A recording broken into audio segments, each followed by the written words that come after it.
on earth did you feel the need to trade this guy to a division opponent for a 5th-round draft pick? Fireable offense. I want to know how much longer the owner's going to watch this crap, because the fans have had it. We deserve better. You have the worst offense in the league. Your GM screwed this quarterback thing up like I've never seen. Kids that play Madden could have done a better job. Truly, that's not hyperbole. This franchise has become a joke.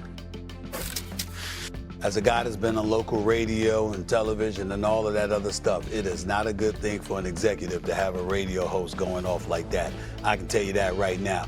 Who did Flacco make look worse last night, fellas? The Steelers or the Browns?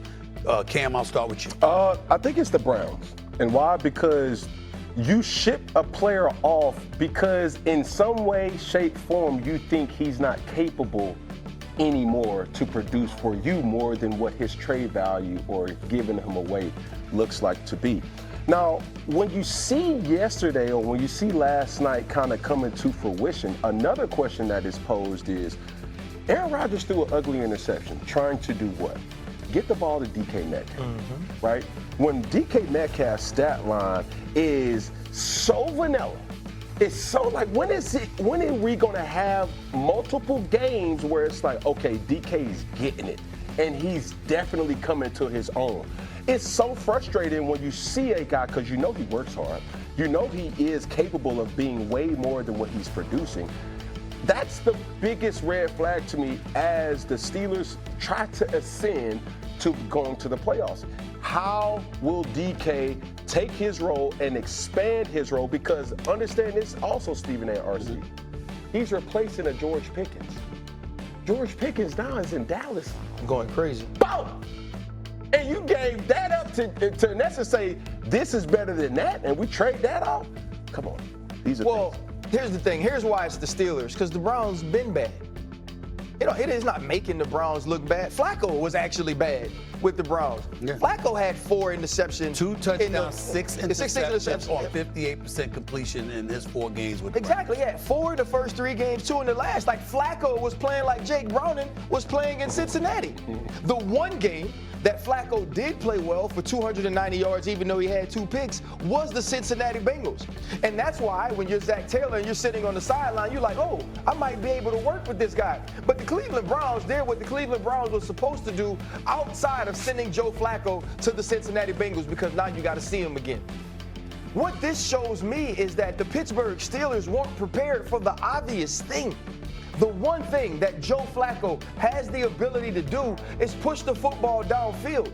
If anybody watched the second half of the Green Bay Packer game where Jamar Chase in the game has 10 touches, right? Has 96 yards, has a touchdown, we are going to get the go ball. We're going to get the fade ball whenever you show a single high and press. It's not changing. He's going to give those guys a chance because he's 40 years old, Stephen A. What he got to lose? Right. Joe Flacco ain't playing for a future in this league as a starter. Joe Flacco playing with house money. Joe Flacco playing so his kids can say, I actually saw my father play football. And you let that guy come out and throw for 342?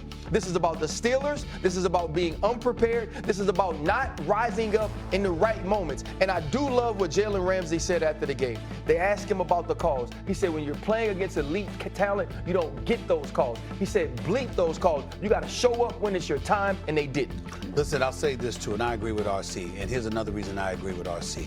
I'm looking at Cleveland. I just went over and looked at the statistics. And forget the statistics. I'm just going to give you the names of the Cleveland Browns receivers that Joe Flacco was throwing the football to. So we got Jerry Jeudy. You got tight end Harold Fannin. Mm-hmm. You got Njoku, of course. I'm looking at Cedric Tillman, Isaiah Bond.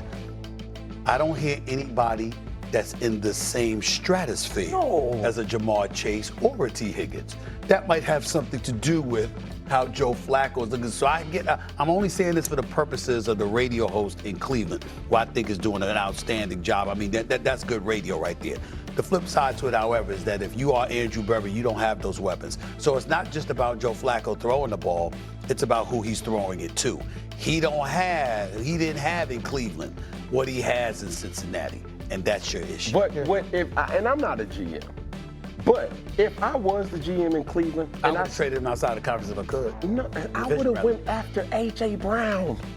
If I'm Cleveland, I'm going after disgruntled receivers that want the ball. There's no doubt about it. If a top-tier receiver comes to Cleveland, they're going to get fed Thanksgiving, Christmas, and New Year's meal all in one. And you know what else they're going to be? They're going to be home to watch everything early in January because they ain't going to win, Cam. That's right. That's not true. When you think about the Cleveland team now, they're doing everything right except for producing offensive football and production.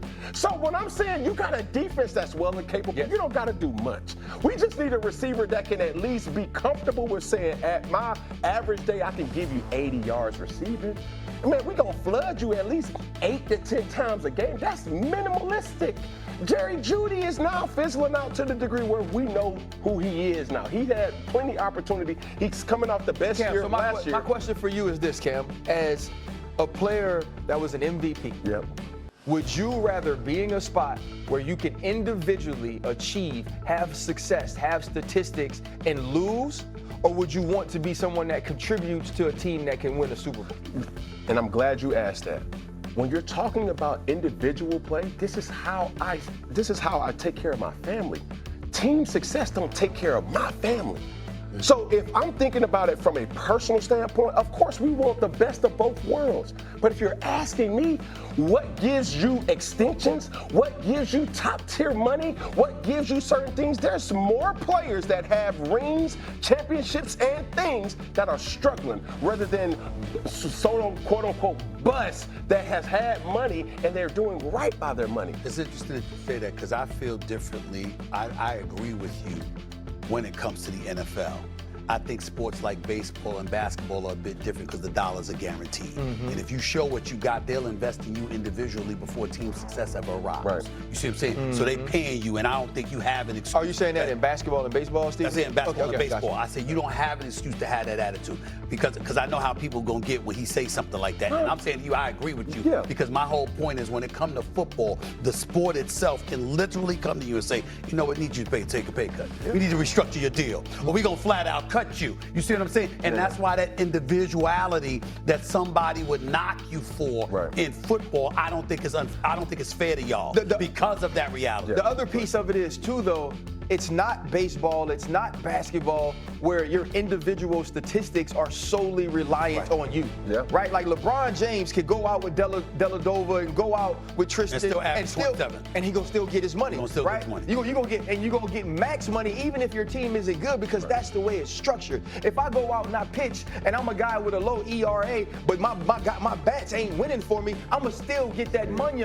If I'm a quarterback and my statistics are good, if I can light the scoreboard up, but that team doesn't win, yeah, I'm gonna get money, but I ain't gonna get money like that. And if I don't have the people around me to throw the football to protect me, to give me a run game, it's even difficult to have that individual success with a high level of talent. We can look at Baker Mayfield, we can look at Sam Darnold, we can look at Geno Smith, all of these players that have had to fair second opportunities and know that you need good people around you to succeed. We watched A.J. Brown be good in Tennessee. We watched him be great in Philadelphia and eventually become a Super Bowl champion. I just think it's so different in football. I think, bro, when you think about it like this, RC, everybody's not gonna be you, bro. Yeah. When I say be you on this thing, you've done such an unbelievable job with pivoting, no pun intended, but pun intended, pivoting from football. Yes, you but have. you Channing and doggone Fred T.O.G. No doubt. Like what you